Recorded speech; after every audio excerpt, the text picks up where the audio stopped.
Je vais vous raconter une anecdote que j'ai vécue avec un gamin. Moi j'ai été animateur pendant 6 ans.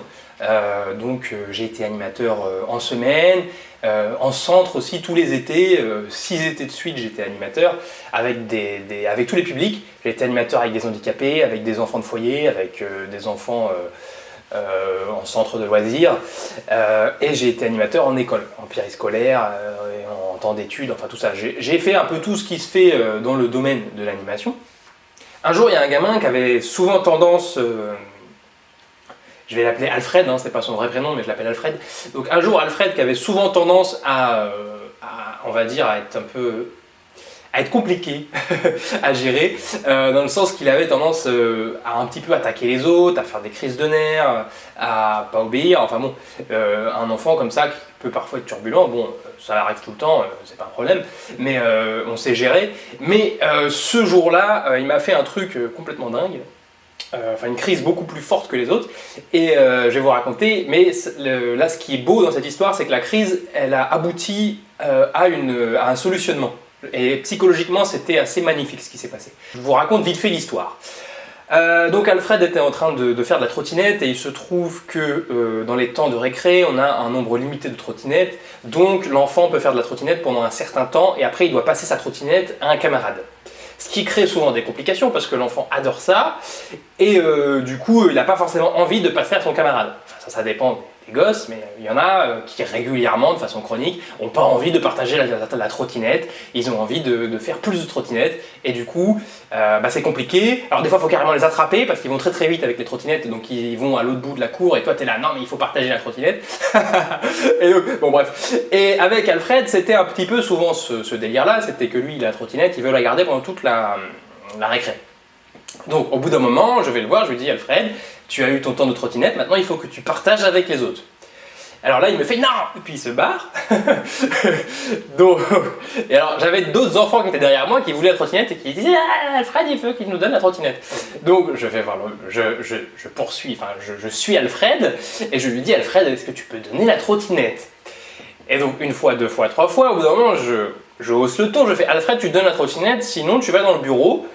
Voilà. Et donc là Alfred m'a fait la crise la plus monumentale qu'il ait pu me faire depuis que je le connais. Donc il a hurlé oh là là, et il a pris la trottinette et il l'a comme brandi, comme si il allait taper les autres enfants avec la trottinette. Alors là j'ai fait putain. Et donc j'ai attrapé la trottinette avant qu'il tape les autres avec. J'ai fait qu'est-ce que c'est que ça? Et donc là et donc j'attrape l'enfant. Donc je fais ce qu'on appelle une contention, hein, ce qui est le maximum de ce qu'on est légalement autorisé à faire à un enfant quand il est ingérable. C'est ce qu'on appelle une contention d'urgence, c'est vraiment quand le gamin est insoutenable, et donc, ou qui met en danger ses camarades de façon directe et explicite. Donc là c'est ce qui s'est passé, il allait mettre un coup de trottinette dans la tête d'un camarade, donc forcément je le désarme et ensuite je l'attrape. Et il envoyait des coups de pied partout, donc je fais oh là là là, qu'est-ce que... Donc je l'emmène au loin, vers le bureau, et alors le gamin, faites un câble. Je passe les grandes portes, à ce moment-là il met ses pieds dans les portes, en fait les portes ont des barres pour ouvrir, et donc il met son pied dans la porte pour s'accrocher avec son pied.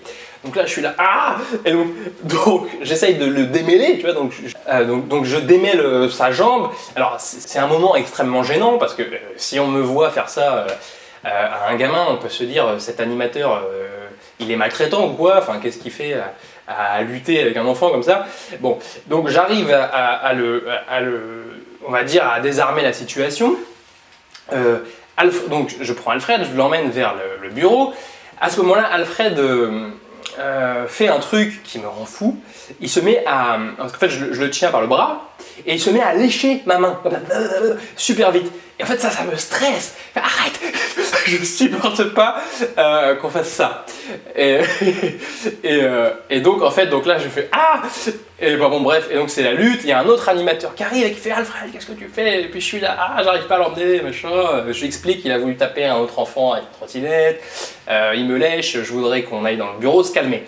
Donc on s'y met à plusieurs animateurs, on arrive à l'emmener jusqu'au bureau. Et là, mais pareil, une furie. Il se met à pousser la chaise avec son pied, à taper partout. Enfin, vraiment une crise de nerfs, mais puissance 10 000.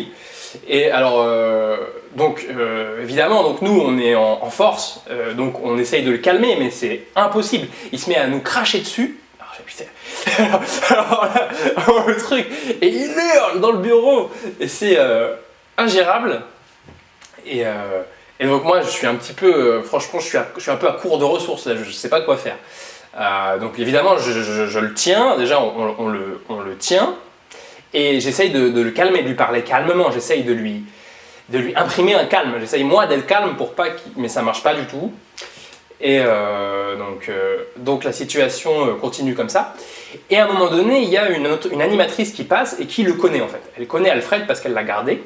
Et donc elle connaît sa vie privée, enfin elle connaît le gamin.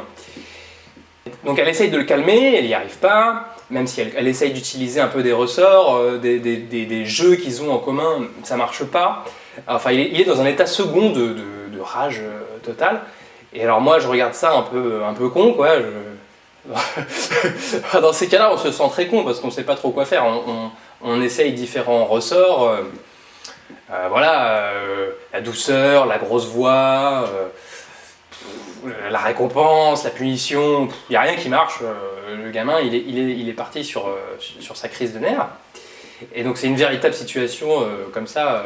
C'est des situations qui arrivent quand on est animateur et quand on a été animateur plusieurs années avec des enfants, enfin dit à problème, je ne supporte pas ce terme, mais on va dire avec des enfants avec qui l'autorité ne coule pas de source du tout et où c'est compliqué.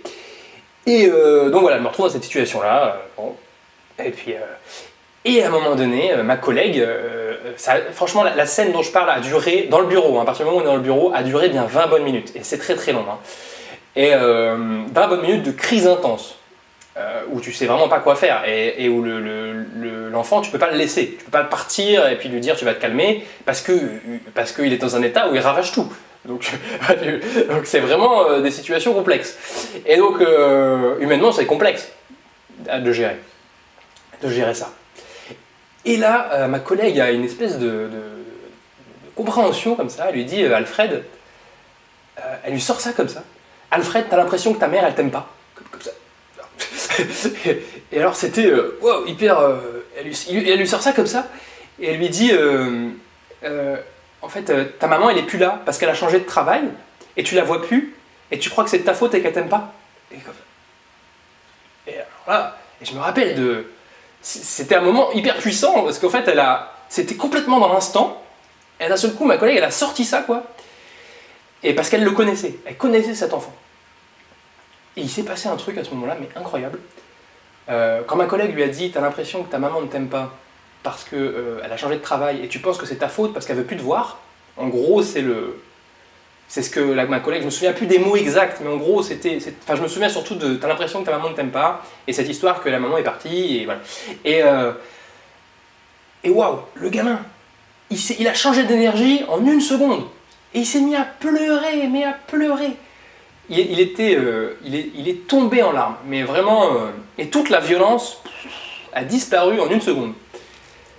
Et ça a été un moment extraordinaire pour moi. Pour moi, ça a été un moment extraordinaire, où j'ai compris vraiment quelque chose sur l'être humain. Et ça m'a vraiment touché, c'était très émouvant. Et en fait, j'ai réalisé que pour cet enfant, sa mère, c'était le monde, c'était tout en fait. Et se sentir abandonné par sa mère, c'était se sentir abandonné par la totalité de la vie.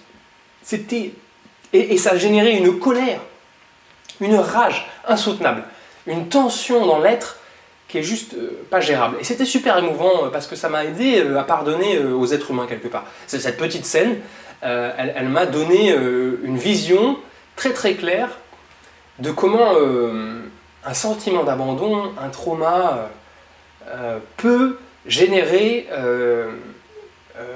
un symptôme de violence, de refus total des règles de l'extérieur, tu vois, refus total, fermeture totale, non. Et c'était vraiment incroyable de voir comment la violence est tombée. Et donc voilà, c'était juste une anecdote que j'avais envie de raconter sur comment peuvent se construire en fait des comportements.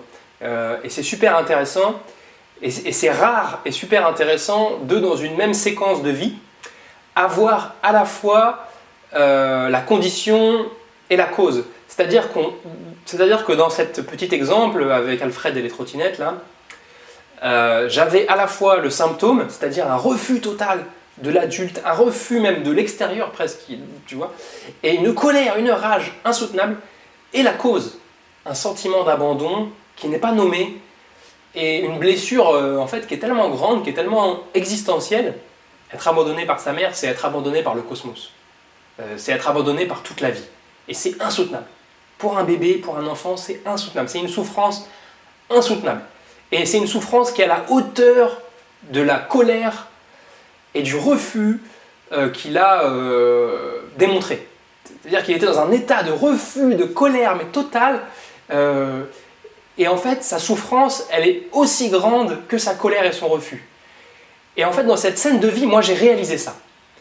Je me sers de cette anecdote aujourd'hui comme une leçon d'amour. Parce que on voit tellement de gens qui sont dans une fermeture, dans un blocage. Et quand je dis ça, je ressens aussi de l'amour pour moi-même. Parce que j'ai aussi des blessures comme ça, qui me rendent comme ça aussi. Inaccessibles en fait, à l'autre. Et dans une rage. Et je ne partagerai pas ma trottinette. Et là... Et je vais tout casser. Et je vais tout détruire. Et en fait, derrière cette rage, il y avait une blessure qui avait besoin d'être vue. Et il n'était pas capable de voir cette blessure tout seul. Il n'était pas capable de la nommer tout seul. Et en fait, c'est super triste. Ça me donne envie de chialer, en fait. C'est super triste, quoi. Et à travers Alfred, c'est tous les enfants en colère du monde, quoi. Et quelque part, tous les enfants en colère du monde, ils auraient besoin de quelqu'un pour leur dire voilà, en fait, t'as juste l'impression qu'on t'aime pas, quoi. T'as juste l'impression qu'on t'a laissé. Et c'est juste insupportable. Et voilà, j'avais envie de vous raconter cette anecdote. Bon, je ne vais pas faire de la théorie pendant 10 ans. Ce qui compte, c'est l'émotion, quoi. J'avais envie de vous transmettre cette histoire et l'émotion qu'elle porte. Voilà, derrière toute rage, derrière toute colère, derrière tout refus, il y a une souffrance, quoi. Il y a juste un truc...